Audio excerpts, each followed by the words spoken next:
मैं नरेंद्र दामोदर दास मोदी রাষ্ট্রপতি ভবনে মোদির শপথ অনুষ্ঠানের চোখ ধাঁধানো আয়োজনে উপস্থিত ছিলেন আঞ্চলিক ৭টি দেশের রাষ্ট্র ও সরকার প্রধানরা। এই মেয়াদেও ভারত সরকারের প্রতিবেশীদের অগ্রাধিকার দেওয়ার নীতি নিয়ে চর্চা চলছে বেশ, কিন্তু সীমান্তবর্তী পাকিস্তান ও চীনের সমীকরণটা ভিন্ন।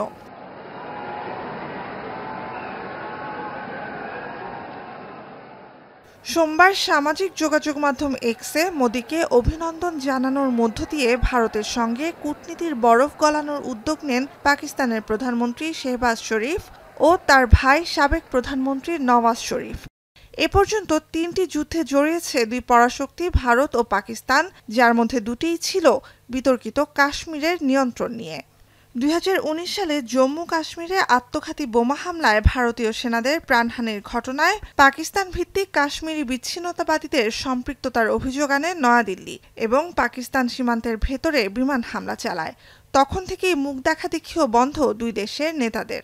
पाकिस्तान के साथ ये भी आप जानते हैं कि विषय जो है सालों से वो जो आतंकवाद का विषय जो है cross border terrorism, how do we find a solution to it so that cannot be the policy of a good neighbor.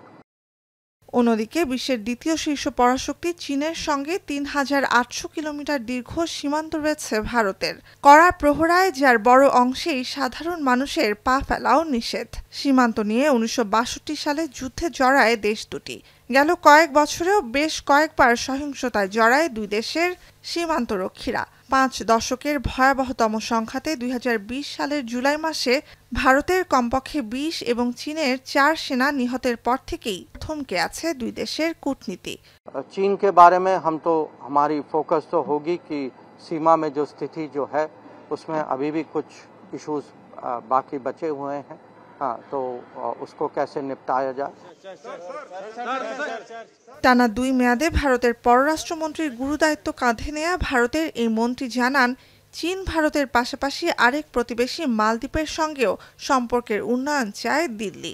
মালদ্বীপের সঙ্গে ১,০০০ কিলোমিটারের বেশি সমুদ্রসীমা রয়েছে ভারতের। ভারতের সামরিক উপস্থিতি সহ বেশ কিছু ইস্যুতে সম্প্রতি উত্তাপ দেখা দিয়েছিল দুই দেশের সম্পর্কে। নুসহাত কামাল, এখন বিশ্ব। Lily Lemon Face Wash. Lily, always beautiful.